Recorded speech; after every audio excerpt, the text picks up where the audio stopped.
Capítulo 6. Dos héroes de la Edad Media. Del libro Seguridad y paz en el conflicto de los siglos. La semilla del Evangelio había sido sembrada en Bohemia desde el siglo IX. La Biblia había sido traducida, y el culto público celebrábase en el idioma del pueblo. Pero conforme iba aumentando el poder papal, obscurecíase también la palabra de Dios. Gregorio VII, que se había propuesto humillar el orgullo de los reyes, no estaba menos resuelto a esclavizar al pueblo, y con tal fin expidió una bula para prohibir que se celebrasen cultos públicos en lengua bohemia. El Papa declaró que Dios se complacía en que se le rindiese culto en lengua desconocida y que el haber desatendido esta disposición había sido causa de muchos males y herejías. Willie, Lib. 3, Capitani, así decretó Roma que la luz de la palabra de Dios fuera extinguida y que el pueblo quedara encerrado en las tinieblas. Pero el cielo había provisto otros agentes para la preservación de la iglesia. Muchos valdenses y albigenses, expulsados de sus hogares por la persecución, salieron de Francia e Italia y fueron a establecerse en Bohemia. Aunque no se atrevían a enseñar abiertamente, trabajaron celosamente en secreto, y así se mantuvo la fe de siglo en siglo. Antes de los tiempos de Hus hubo en Bohemia hombres que se levantaron para condenar abiertamente la corrupción de la iglesia y el libertinaje de las masas. Sus trabajos despertaron interés general y también los temores del clero, el cual inició una encarnizada persecución contra aquellos discípulos del Evangelio. Obligados a celebrar el culto en los bosques y en las montañas, los soldados los cazaban y mataron a muchos de ellos. Transcurrido cierto tiempo, se decretó que todos los que abandonasen el romanismo morirían en la hoguera. Pero aún mientras que los cristianos sacrificaban sus vidas, esperaban el triunfo de su causa. Uno de los que enseñaban que la salvación se alcanzaba solo por la fe en el Salvador crucificado, pronunció al morir estas palabras: el furor de los enemigos de la verdad prevalece ahora contra nosotros, pero no será siempre así, pues de entre el pueblo ha de levantarse uno, sin espada ni signo de autoridad, contra el cual ellos nada podrán hacer. Y vid. Lib. 3, Capitani. Lejos estaba aún el tiempo de Lutero, pero ya empezaba a darse a conocer un hombre cuyo testimonio contra Roma conmovería a las naciones. Juan Hus era de humilde cuna y había perdido a su padre en temprana edad. Su piadosa madre, considerando la educación y el temor de Dios como la más valiosa hacienda, procuró asegurársela a su hijo. Hus estudió en la escuela de la provincia y pasó después a la Universidad de Praga, donde fue admitido por caridad. En su viaje a la ciudad de Praga fue acompañado por su madre, que, siendo viuda y pobre, no pudo dotar a su hijo con bienes materiales, pero cuando llegaron a las inmediaciones de la gran ciudad, se arrodilló al lado de su hijo y pidió para él la bendición de su Padre Celestial. Muy poco se figuraba aquella madre de qué modo iba a ser atendida su plegaria.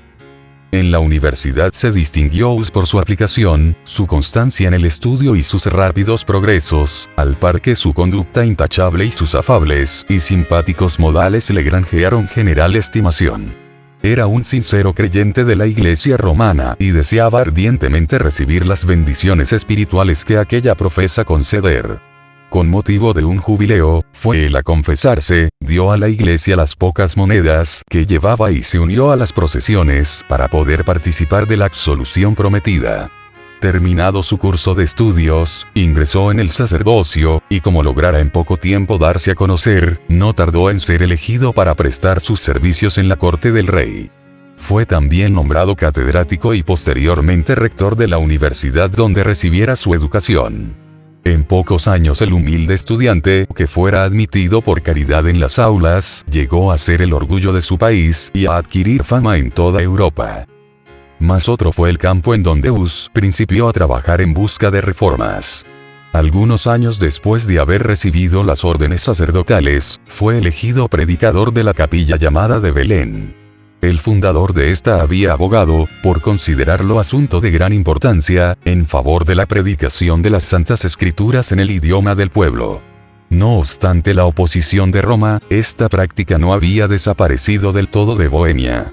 Sin embargo, era mucha la ignorancia respecto a la Biblia, y los peores vicios reinaban en todas las clases de la sociedad. Hus denunció sin reparo estos males, apelando a la palabra de Dios para reforzar los principios de verdad y de pureza que procuraba inculcar.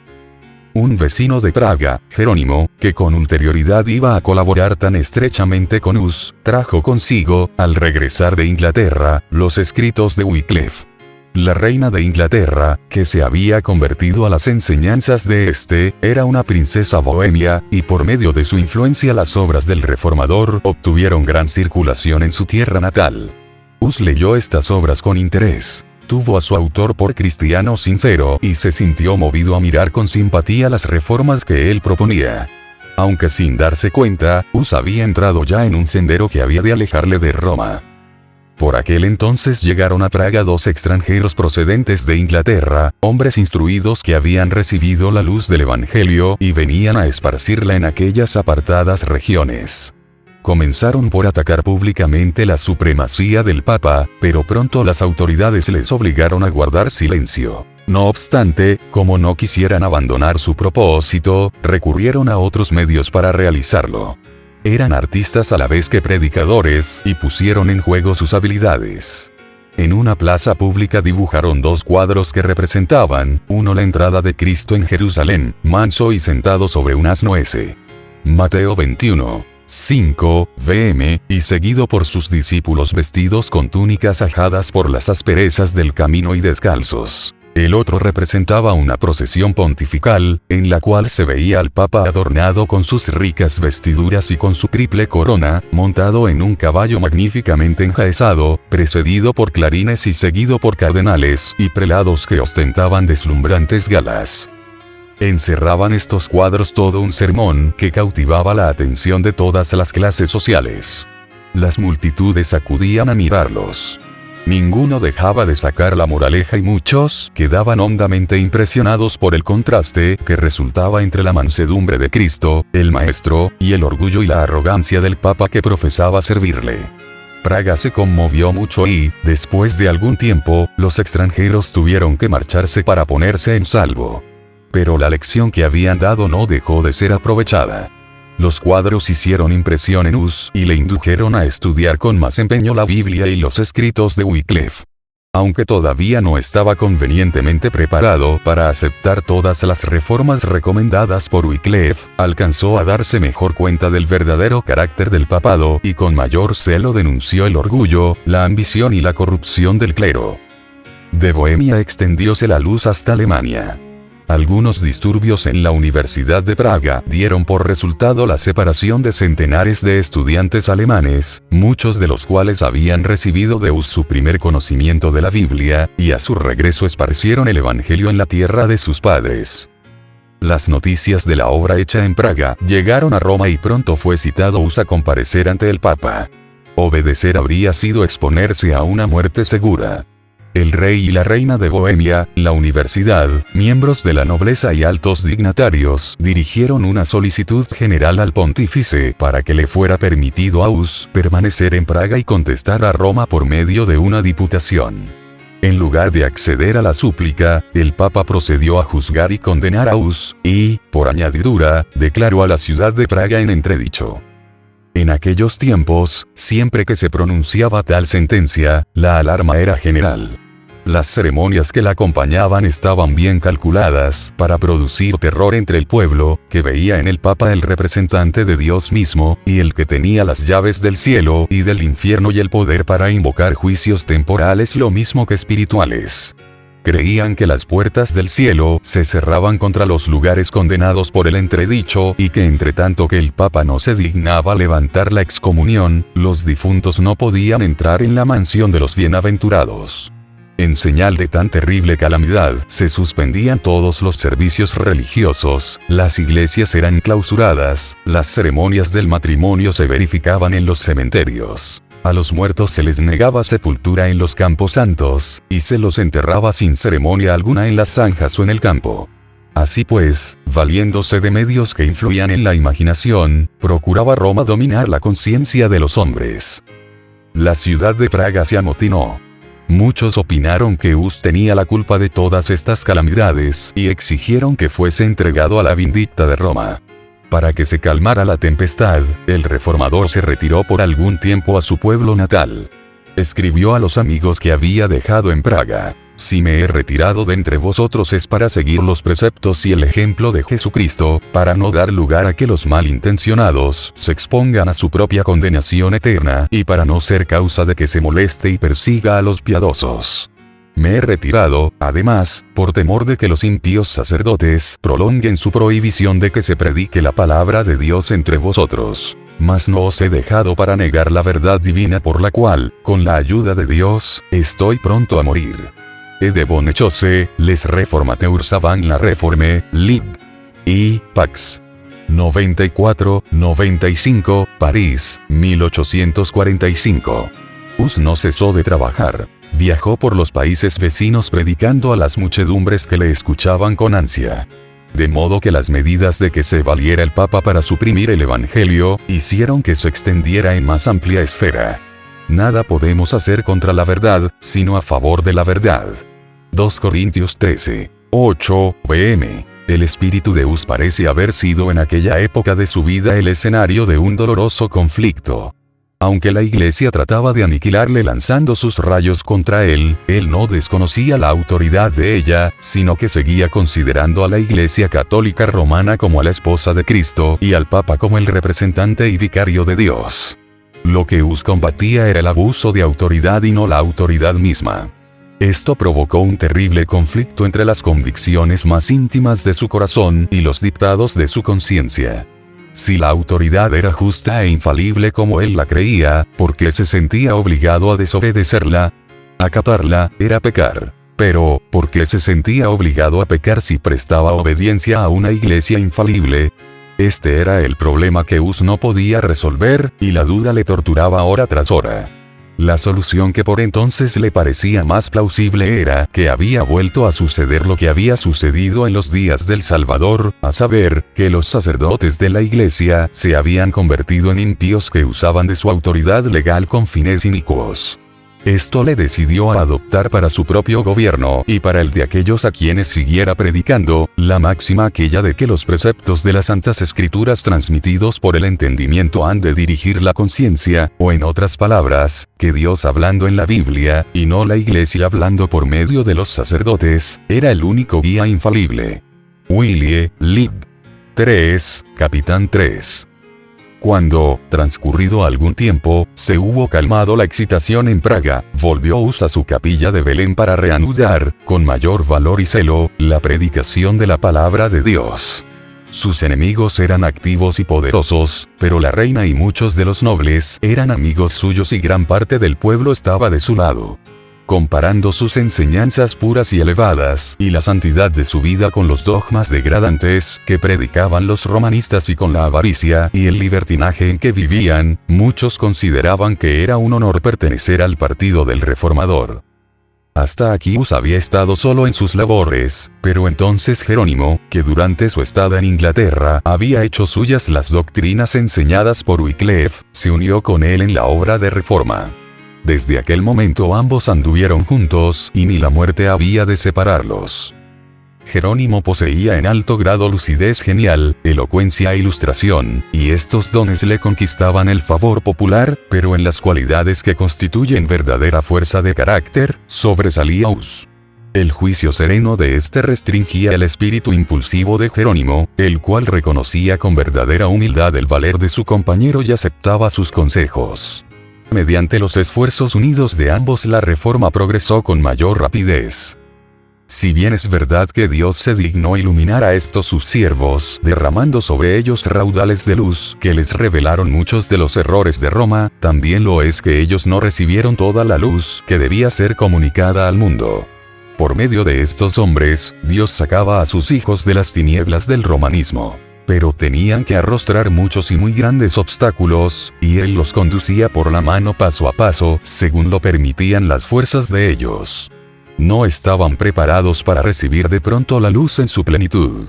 Ella los habría hecho retroceder como habrían retrocedido, con la vista herida, los que, acostumbrados a la obscuridad, recibieran la luz del mediodía. Por consiguiente, Dios reveló su luz a los guías de su pueblo poco a poco, como podía recibirla este último. De siglo en siglo otros fieles obreros seguirían conduciendo a las masas y avanzando más cada vez en el camino de las reformas. Mientras tanto, un gran cisma asolaba a la Iglesia. 3 papas se disputaban la supremacía, y esta contienda llenaba los dominios de la cristiandad de crímenes y revueltas. No satisfechos los 3 papas con arrojarse recíprocamente violentos anatemas, decidieron recurrir a las armas temporales. Cada uno se propuso hacer acopio de armamentos y reclutar soldados. Por supuesto, necesitaban dinero, y para proporcionárselo, todos los dones, oficios y beneficios de la Iglesia fueron puestos en venta. Véase el apéndice. Asimismo los sacerdotes, imitando a sus superiores, apelaron a la simonía y a la guerra, para humillar a sus rivales y para aumentar su poderío. Con una intrepidez que iba cada día en aumento, protestó Hus enérgicamente contra las abominaciones que se toleraban en nombre de la religión, y el pueblo acusó abiertamente a los jefes papales de ser causantes de las miserias que oprimían a la cristiandad. La ciudad de Praga se vio nuevamente amenazada por un conflicto sangriento. Como en los tiempos antiguos, el siervo de Dios fue acusado de ser el perturbador de Israel. Un Reyes 18, 17, vm, la ciudad fue puesta por segunda vez en entredicho, y Hus se retiró a su pueblo natal. Terminó el testimonio que había dado él tan fielmente en su querida capilla de Belén, y ahora iba a hablar al mundo cristiano desde un escenario más extenso antes de rendir su vida como último homenaje a la verdad. Con el propósito de contener los males que asolaban a Europa, fue convocado un concilio general que debía celebrarse en Constanza. Esta cita fue preparada, a solicitud del emperador Segismundo, por Juan XXIII, uno de los 3 papas rivales. El deseo de reunir un concilio distaba mucho de ser del agrado del Papa Juan, cuyo carácter y política poco se prestaban a una investigación, aun cuando ésta fuera hecha por prelados de tan escasa moralidad como lo eran los eclesiásticos de aquellos tiempos. Pero no pudo, sin embargo, oponerse a la voluntad de Segismundo. Véase el apéndice. Los fines principales que debía procurar el concilio eran poner fin al cisma de la Iglesia y arrancar de raíz la herejía. En consecuencia, los 2 antipapas fueron citados a comparecer ante la asamblea, y con ellos Juan Hus, el principal propagador de las nuevas ideas. Los 2 primeros, considerando que había peligro en presentarse, no lo hicieron, sino que mandaron sus delegados. El Papa Juan, aun cuando era quien ostensiblemente había convocado el concilio, acudió con mucho recelo, sospechando la intención secreta del emperador de destituirle, y temiendo ser llamado a cuentas por los vicios con que había desprestigiado la tiara y por los crímenes de que se había valido para apoderarse de ella. Sin embargo, hizo su entrada en la ciudad de Constanza con gran pompa, acompañado de los eclesiásticos de más alta categoría y de un séquito de cortesanos. El clero y los dignatarios de la ciudad, con un gentío inmenso, salieron a recibirle. Venía debajo de un dosel dorado sostenido por 4 de los principales magistrados. La hostia iba delante de él, y las ricas vestiduras de los cardenales daban un aspecto imponente a la procesión. Entretanto, otro viajero se acercaba a Constanza. Hus se daba cuenta del riesgo que corría. Se había despedido de sus amigos como si ya no pensara volverlos a ver, y había emprendido el viaje presintiendo que remataría en la hoguera. A pesar de haber obtenido un salvoconducto del rey de Bohemia, y otro que, estando ya en camino, recibió del emperador Segismundo, arregló bien todos sus asuntos en previsión de su muerte probable. En una carta dirigida a sus amigos de Praga, les decía: «Hermanos míos, me voy llevando un salvoconducto del rey para hacer frente a mis numerosos y mortales enemigos. Me encomiendo de todo corazón al Dios Todopoderoso, mi Salvador. Confío en que Él escuchará vuestras ardientes súplicas, que pondrá su prudencia y su sabiduría en mi boca para que yo pueda resistir a los adversarios, y que me asistirá el Espíritu Santo para confirmarme en la verdad, a fin de que pueda arrostrar con valor las tentaciones, la cárcel y si fuese necesario, una muerte cruel. Jesucristo sufrió por sus muy amados, y, por tanto habremos de extrañar que nos haya 113 dejado su ejemplo a fin de que suframos con paciencia todas las cosas para nuestra propia salvación. Él es Dios y nosotros somos sus criaturas. Él es el Señor y nosotros sus siervos. Él es el dueño del mundo y nosotros somos viles mortales, y sin embargo sufrió. ¿Por qué, entonces, no habríamos de padecer nosotros también, y más cuando sabemos que la tribulación purifica? Por lo tanto, amados míos, si mi muerte ha de contribuir a su gloria, rogad que ella venga pronto y que Él me dé fuerzas para soportar con serenidad todas las calamidades que me esperan. Empero, si es mejor que yo regrese para vivir otra vez entre vosotros, pidamos a Dios que yo vuelva sin mancha, es decir, que no suprima un tilde de la verdad del Evangelio, para poder dejar a mis hermanos un buen ejemplo que imitar. Es muy probable que nunca más volváis a ver mi cara en Praga. Pero si fuese la voluntad del Dios Todopoderoso traerme de nuevo a vosotros, avanzaremos con un corazón más firme en el conocimiento y en el amor de su ley. Bonechose, Lib. 2, Pax. 162-163. En otra carta que escribió a un sacerdote que se había convertido al Evangelio, Hus habló con profunda humildad de sus propios errores, acusándose de haber sido afecto a llevar hermosos trajes y de haber perdido mucho tiempo en cosas frívolas.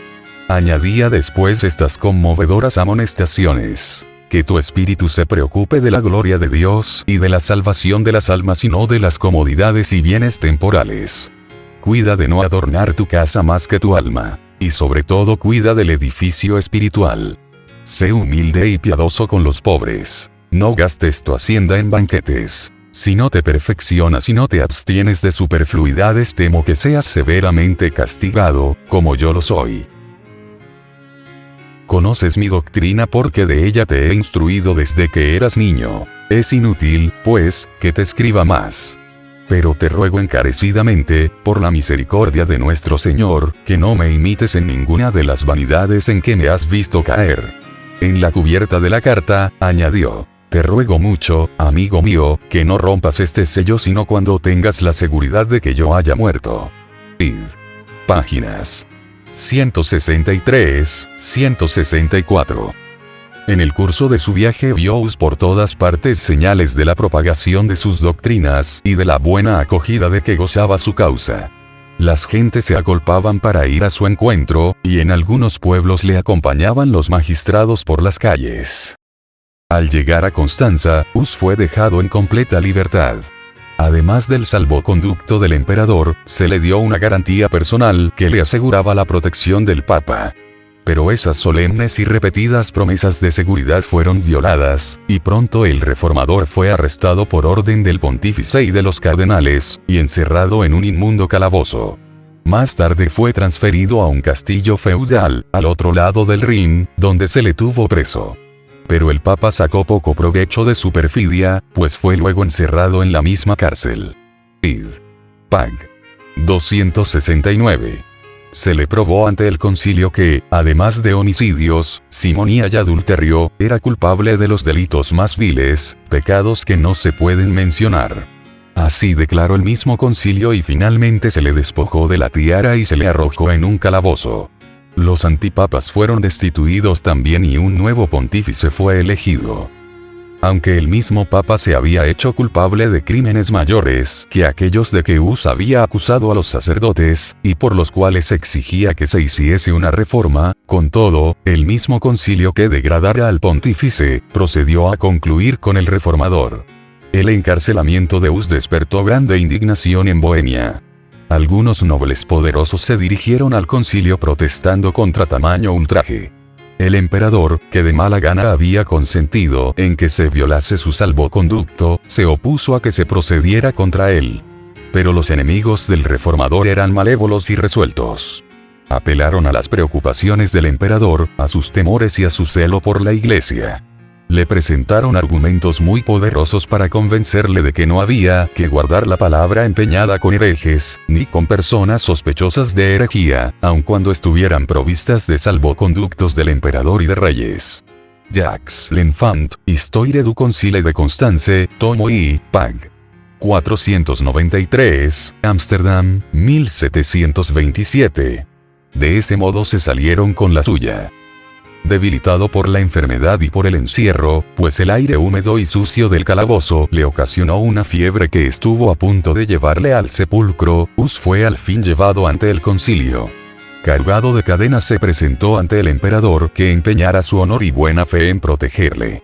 Durante todo el largo proceso sostuvo Hus la verdad con firmeza, y en presencia de los dignatarios de la Iglesia y del Estado allí reunidos elevó una enérgica y solemne protesta contra la corrupción del clero.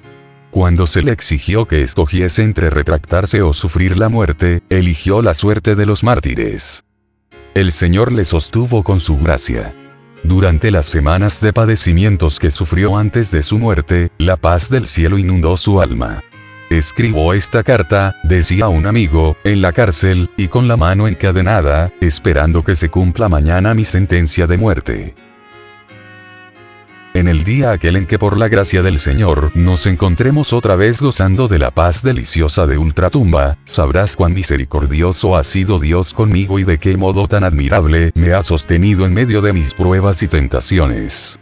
Bonechose, lib. 3, página 74. En la obscuridad de su calabozo previó el triunfo de la fe verdadera. Volviendo en sueños a su capilla de Praga donde había predicado el Evangelio, vio al Papa y a sus obispos borrando los cuadros de Cristo que él había pintado en sus paredes.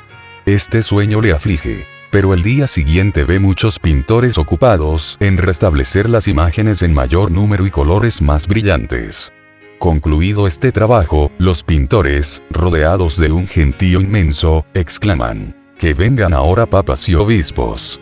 Ya no las borrarán jamás. Al referir el reformador su sueño añadió: «Tengo por cierto, que la imagen de Cristo no será borrada jamás.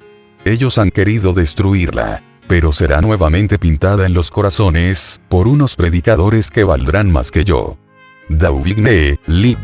1, capítulo 7. Por última vez fue llevado Hus ante el concilio. Era esta una asamblea numerosa y deslumbradora. El emperador, los príncipes del imperio, delegados reales, cardenales, obispos y sacerdotes, y una inmensa multitud de personas que habían acudido a presenciar los acontecimientos del día. De todas partes de la cristiandad se habían reunido los testigos de este gran sacrificio, el primero en la larga lucha entablada para asegurar la libertad de conciencia.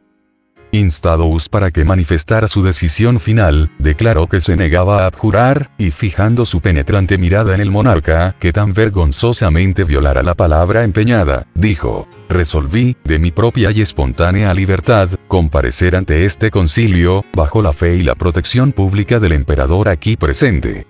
Bonechose, lib. 3, página 94.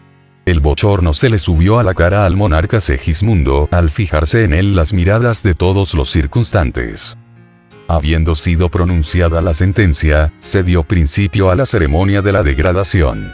Los obispos vistieron a su prisionero el hábito sacerdotal, y al recibir la vestidura dijo: «A nuestro Señor Jesucristo se le vistió con una túnica blanca con el fin de insultarle, cuando Herodes le envió a Pilato». Id. Pax 95-96. Habiéndosele exhortado otra vez a que se retractara, replicó mirando al pueblo: «¿Y entonces, con qué cara me presentaría en el cielo? ¿Cómo miraría a las multitudes de hombres a quienes he predicado el Evangelio puro? No, estimo su salvación más que este pobre cuerpo destinado ya a morir». Las vestiduras le fueron quitadas una por una, pronunciando cada obispo una maldición cuando le tocaba tomar parte en la ceremonia. Por último, colocaron sobre su cabeza una gorra o mitra de papel en forma de pirámide, en la que estaban pintadas horribles figuras de demonios, y en cuyo frente se destacaba esta inscripción: «El archihereje con gozo, dijo Hus, llevaré por ti esta corona de oprobio, oh Jesús, que llevaste por mí una de espinas». Acto continuo, los prelados dijeron: «Ahora dedicamos tu alma al diablo y yo», dijo Hus, levantando sus ojos al cielo, «en tus manos encomiendo mi espíritu, oh Señor Jesús, porque tú me redimiste». Willie, lib. 3, capítulo 7. Fue luego entregado a las autoridades seculares y conducido al lugar de la ejecución. Iba seguido por inmensa procesión formada por centenares de hombres armados, sacerdotes y obispos que lucían sus ricas vestiduras, y por el pueblo de Constanza. Cuando lo sujetaron a la estaca y todo estuvo dispuesto para encender la hoguera, se instó una vez más al mártir a que se salvara retractándose de sus errores. ¿A cuáles errores, dijo Us, debo renunciar? De ninguno me encuentro culpable. Tomo a Dios por testigo de que todo lo que he escrito y predicado ha sido con el fin de rescatar a las almas del pecado y de la perdición. Y, por consiguiente, con el mayor gozo confirmaré con mi sangre aquella verdad que he anunciado por escrito y de viva voz. Y vid. Cuando las llamas comenzaron a arder en torno suyo, principió a cantar: Jesús, Hijo de David, ten misericordia de mí, y continuó hasta que su voz enmudeció para siempre. Sus mismos enemigos se conmovieron frente a tan heroica conducta. Un celoso partidario del Papa, al referir el martirio de Us y de Jerónimo que murió poco después, dijo: ambos se portaron como valientes al aproximarse su última hora. Se prepararon para ir a la hoguera como se hubieran preparado para ir a una boda. No dejaron oír un grito de dolor. Cuando subieron las llamas, entonaron himnos y apenas podía la vehemencia del fuego acallar sus cantos. Y vid. Cuando el cuerpo de Us fue consumido por completo, recogieron sus cenizas, las mezclaron con la tierra donde yacían y las arrojaron al Rin, que las llevó hasta el océano. Sus perseguidores se figuraban en vano que habían arrancado de raíz las verdades que predicara. No soñaron que las cenizas que echaban al mar eran como semilla esparcida en todos los países del mundo, y que en tierras aún desconocidas darían mucho fruto en testimonio por la verdad. La voz que había hablado en la sala del concilio de Constanza había despertado ecos que resonarían a través de las edades futuras. Us ya no existía, pero las verdades por las cuales había muerto no podían perecer. Su ejemplo de fe y perseverancia iba a animar a las muchedumbres a mantenerse firmes por la verdad frente al tormento y a la muerte. Su ejecución puso de manifiesto ante el mundo entero la pérfida crueldad de Roma. Los enemigos de la verdad, aunque sin saberlo, no hacían más que fomentar la causa que en vano procuraban aniquilar. Una estaca más iba a levantarse en Constanza. La sangre de otro mártir iba a testificar por la misma verdad. Jerónimo, al decir adiós a Us, cuando éste partiera para el concilio, le exhortó a ser valiente y firme, declarándole que si caía en algún peligro él mismo volaría en su auxilio. Al saber que el reformador se hallaba encarcelado, el fiel discípulo se dispuso inmediatamente a cumplir su promesa. Salió para Constanza con un solo compañero y sin proveerse de salvoconducto. Al llegar a la ciudad, se convenció de que solo se había expuesto al peligro, sin que le fuera posible hacer nada para libertar a Us. Huyó entonces, pero fue arrestado en el camino y devuelto a la ciudad cargado de cadenas, bajo la custodia de una compañía de soldados. En su primera comparecencia ante el concilio, sus esfuerzos para contestar los cargos que le arrojaban se malograban entre los gritos: a la hoguera con él. A las llamas. Bonechose, Lib. 2, Pag. 256. Fue arrojado en un calabozo, lo encadenaron en una postura muy penosa y lo tuvieron a pan y agua. Después de algunos meses, las crueldades de su prisión causaron a Jerónimo una enfermedad que puso en peligro su vida, y sus enemigos, temiendo que se les escapase, le trataron con menos severidad aunque dejándole en la cárcel por un año. La muerte de Us no tuvo el resultado que esperaban los papistas. La violación del salvoconducto que le había sido dado al reformador, levantó una tempestad de indignación, y como medio más seguro, el concilio resolvió que en vez de quemar a Jerónimo se le obligaría, si posible fuese, a retractarse. Fue llevado ante el concilio y se le instó para que escogiera entre la retractación o la muerte en la hoguera. Haberle dado muerte al principio de su encarcelamiento hubiera sido un acto de misericordia en comparación con los terribles sufrimientos a que le sometieron. Pero después de esto, debilitado por su enfermedad y por los rigores de su prisión, detenido en aquellas mazmorras y sufriendo torturas y angustias, separado de sus amigos y herido en el alma por la muerte de Us, el ánimo de Jerónimo decayó y consintió en someterse al concilio. Se comprometió a adherirse a la fe católica y aceptó el auto de la asamblea que condenaba las doctrinas de Wycliffe y de Hus, exceptuando, sin embargo, las santas verdades que ellos enseñaron. Id. Lib. 3, página 156. Por medio de semejante expediente Jerónimo trató de acallar la voz de su conciencia y librarse de la condena. Pero, vuelto al calabozo, a solas consigo mismo percibió la magnitud de su acto. Comparó el valor y la fidelidad de Hus con su propia retractación. Pensó en el divino maestro a quien él se había propuesto servir y que por causa suya sufrió la muerte en la cruz. Antes de su retractación había hallado consuelo en medio de sus sufrimientos, seguro del favor de Dios. Pero ahora, el remordimiento y la duda torturaban su alma. Harto sabía que tendría que hacer otras retractaciones para vivir en paz con Roma. El sendero que empezaba a recorrer le llevaría infaliblemente a una completa apostasía. Resolvió no volver a negar al Señor para librarse de un breve plazo de padecimientos. Pronto fue llevado otra vez ante el concilio, pues sus declaraciones no habían dejado satisfechos a los jueces. La sed de sangre despertada por la muerte de Hus reclamaba nuevas víctimas. Solo la completa abjuración podía salvar de la muerte al reformador. Pero éste había resuelto confesar su fe y seguir hasta la hoguera a su hermano mártir. Desvirtuó su anterior retractación, y a punto de morir, exigió que se le diera oportunidad para defenderse. Temiendo los prelados el efecto de sus palabras, insistieron en que él se limitara a afirmar o negar lo bien fundado de los cargos que se le hacían. Jerónimo protestó contra tamaña crueldad e injusticia. Me habéis tenido encerrado, dijo, durante 340 días, en una prisión horrible, en medio de inmundicias, en un sitio malsano y pestilente, y falto de todo en absoluto. Me traéis hoy ante vuestra presencia, y tras de haber prestado oídos a mis acérrimos enemigos, os negáis a oírme. Si en verdad sois sabios, y si sois la luz del mundo, cuidaos de pecar contra la justicia. En cuanto a mí, no soy más que un débil mortal. Mi vida es de poca importancia, y cuando os exhorto a no dar una sentencia injusta, hablo más por vosotros que por mí. Id. Páginas 162, 163. Al fin le concedieron a Jerónimo lo que pedía. Se arrodilló en presencia de sus jueces y pidió que el Espíritu Divino guiara sus pensamientos y le diese palabras para que nada de lo que iba a decir fuese contrario a la verdad e indigno de su maestro. En aquel día se cumplió en su favor la promesa del Señor a los primeros discípulos: seréis llevados ante gobernadores y reyes por mi causa. Cuando os entregaren, no os afanéis sobre cómo o qué habéis de decir, porque en aquella misma hora os será dado lo que habéis de decir, porque no sois vosotros quienes habláis, sino el Espíritu de vuestro Padre que habla en vosotros. S.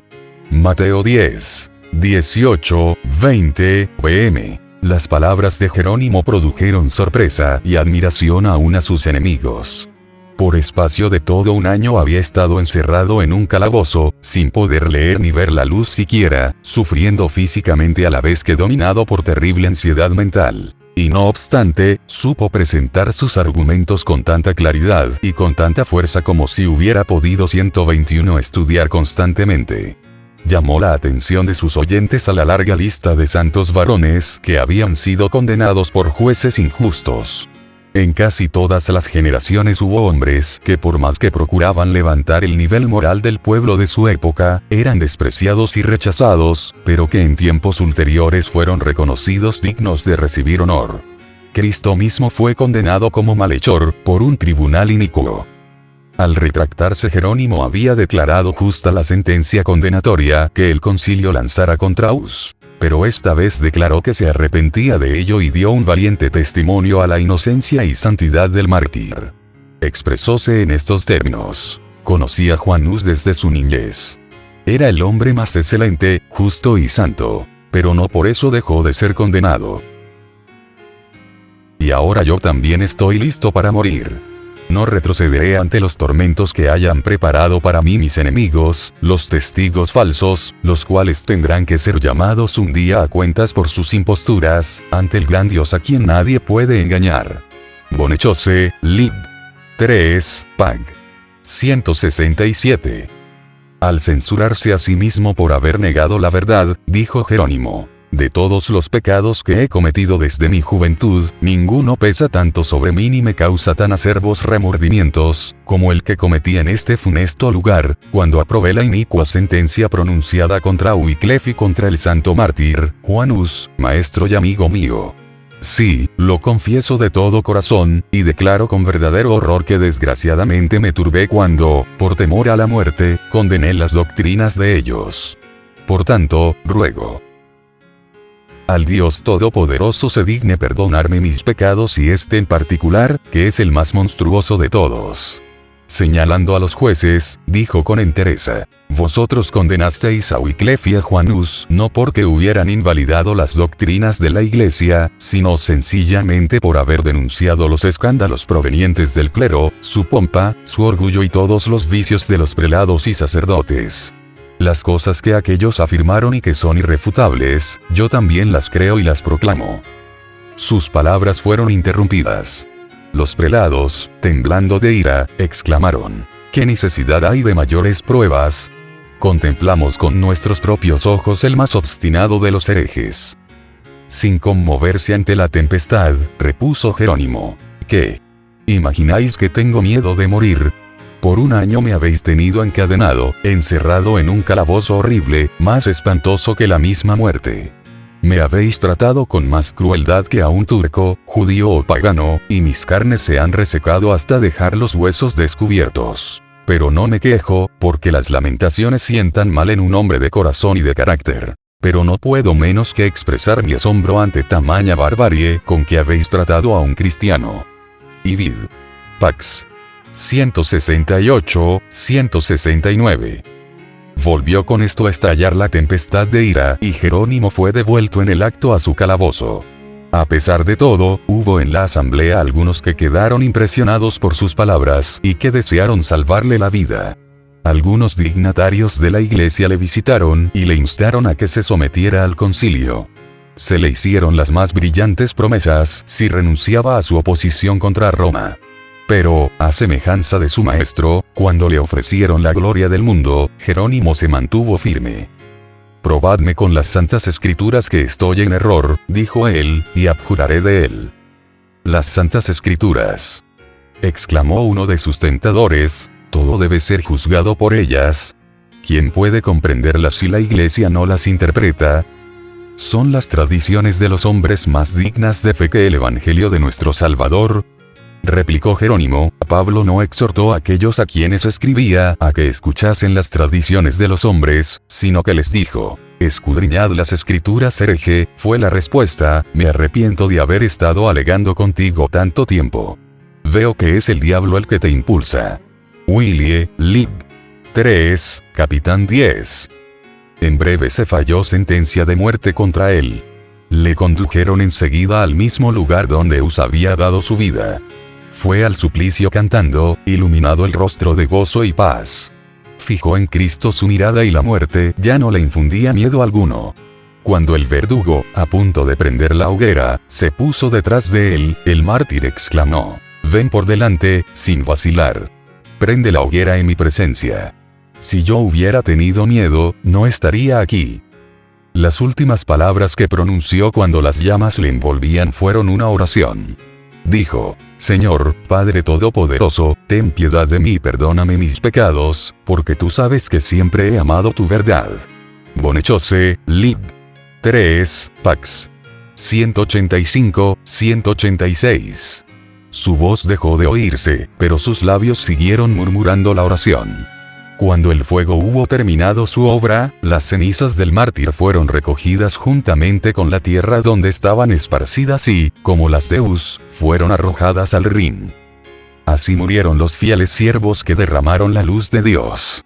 Pero la luz de las verdades que proclamaron, la luz de su heroico ejemplo, no pudo extinguirse.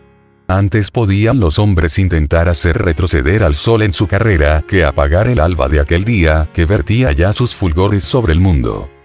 La ejecución de Hus había encendido llamas de indignación y horror en Bohemia. La nación entera se conmovió al reconocer que había caído víctima de la malicia de los sacerdotes y de la traición del emperador. Se le declaró fiel maestro de la verdad, y el concilio que decretó su muerte fue culpado del delito de asesinato. Como consecuencia de esto, las doctrinas del reformador llamaron más que nunca la atención. Los edictos del Papa condenaban los escritos de Wycliffe a las llamas, pero las obras que habían escapado a dicha sentencia fueron sacadas de donde habían sido escondidas para estudiarlas comparándolas con la Biblia o las porciones de ella que el pueblo podía conseguir, y muchos fueron inducidos así a aceptar la fe reformada. Los asesinos de Eus no permanecieron impasibles al ser testigos del triunfo de la causa de aquel.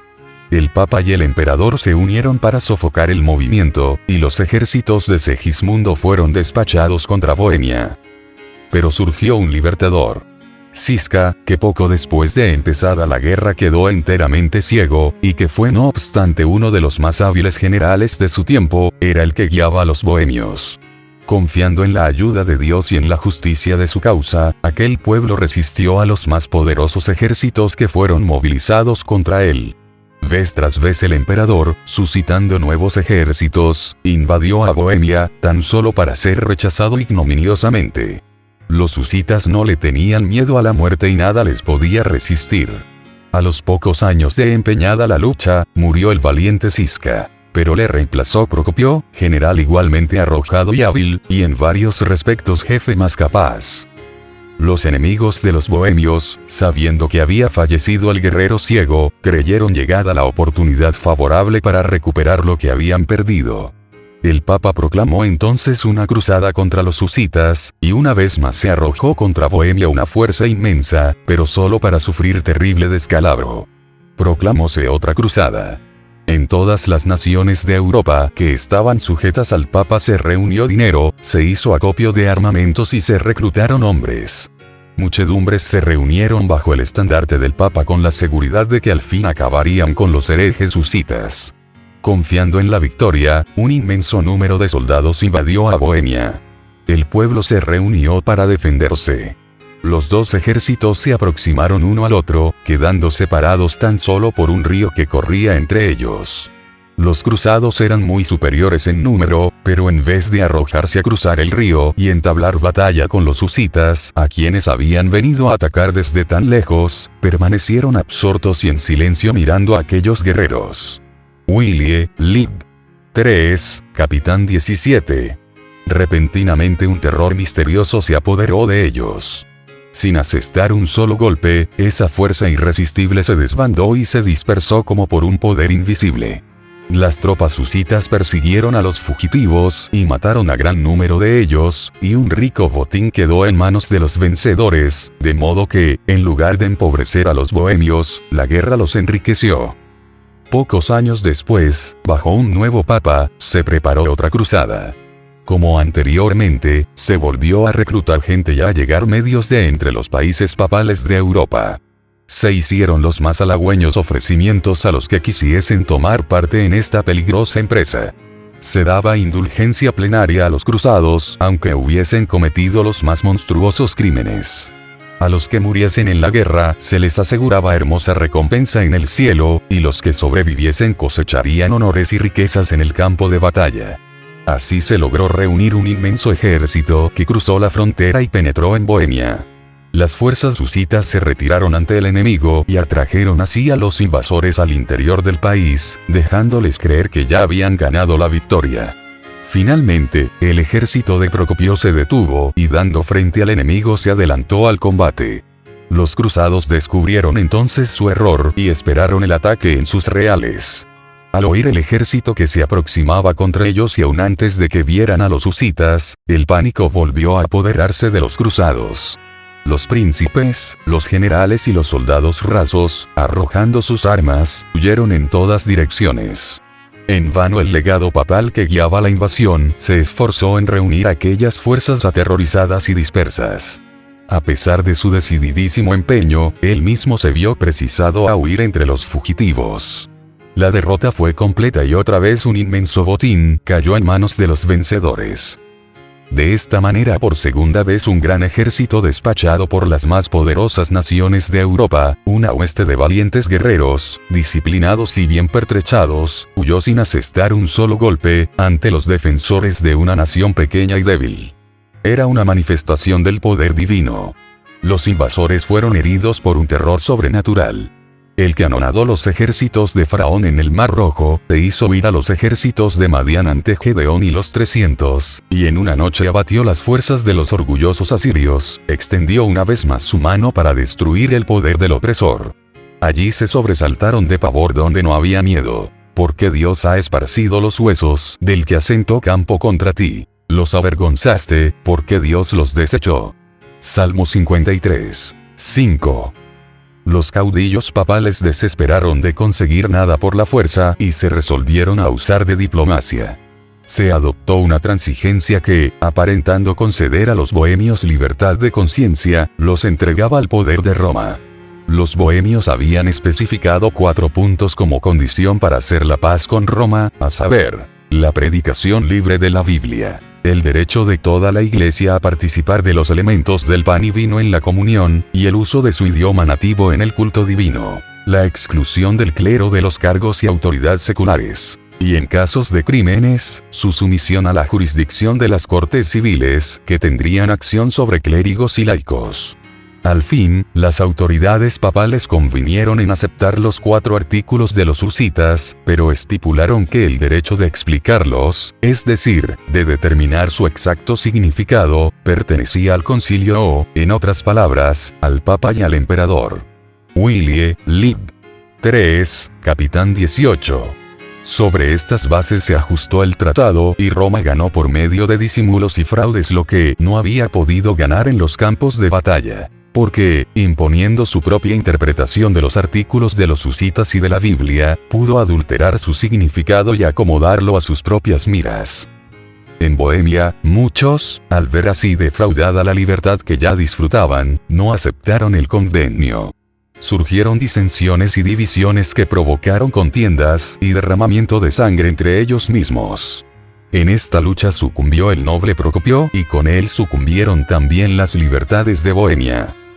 Por aquel tiempo, Segismundo, el traidor de Huss y de Jerónimo, llegó a ocupar el trono de Bohemia, y a pesar de su juramento de respetar los derechos de los bohemios, procedió a imponerles el papismo. Pero muy poco sacó con haberse puesto al servicio de Roma. Por espacio de 20 años su vida no había sido más que un cúmulo de trabajos y peligros. Sus ejércitos y sus tesoros se habían agotado en larga e infructuosa contienda. Y ahora, después de un año de reinado murió dejando el reino en vísperas de la guerra civil y a la posteridad un nombre manchado de infamia. Continuaron mucho tiempo las contiendas y el derramamiento de sangre. De nuevo los ejércitos extranjeros invadieron a Bohemia y las luchas intestinas debilitaron y arruinaron a la nación. Los que permanecieron fieles al Evangelio fueron objeto de encarnizada persecución. En vista de que, al transigir con Roma, sus antiguos hermanos habían aceptado sus errores, los que se adherían a la vieja fe se organizaron en iglesia distinta, que se llamó de los Hermanos Unidos. Esta circunstancia atrajo sobre ellos toda clase de maldiciones, pero su firmeza era inquebrantable. Obligados a refugiarse en los bosques y las cuevas, siguieron reuniéndose para leer la palabra de Dios y para celebrar culto. Valiéndose de mensajeros secretos que mandaron a varios países, llegaron a saber que había, diseminados en varias partes, algunos sostenedores de la verdad, unos en esta, otros en aquella ciudad, siendo como ellos, objeto de encarnizada persecución. Supieron también que entre las montañas de los Alpes había una iglesia antigua que se basaba en las sagradas escrituras, y que protestaba contra la idólatra corrupción de Roma. Vid. Capitán 19. Recibieron estos datos con gran regocijo e iniciaron relaciones por correspondencia con los cristianos valdenses. Permaneciendo firmes en el Evangelio, los bohemios, a través de las tinieblas de la persecución y aún en la hora más sombría, volvían la vista hacia el horizonte como quien espera el rayar del alba. Les tocó vivir en días malos, pero recordaban las palabras pronunciadas por Huss y repetidas por Jerónimo, de que pasaría un siglo antes de que se viera despuntar la aurora. Estas palabras eran para los husitas lo que para las tribus esclavas en la tierra de servidumbre aquellas palabras de José: yo me muero, mas Dios ciertamente os visitará, y os hará subir de aquesta tierra, y vid. La última parte del siglo XV vio el crecimiento lento pero seguro de las iglesias de los hermanos. Aunque distaban mucho de no ser molestados, gozaron sin embargo de relativa tranquilidad. A principios del siglo XVI se contaban 200 de sus iglesias en Bohemia y en Moravia. T. H. Gillett, Life and Times of Yunus, tomo 2, pag. 570. Tan numeroso era el residuo, que sobrevivió a la furia destructora del fuego y de la espada y pudo ver la aurora de aquel día que Huss había predicho. Willie, Lib. 3. Capitán 19.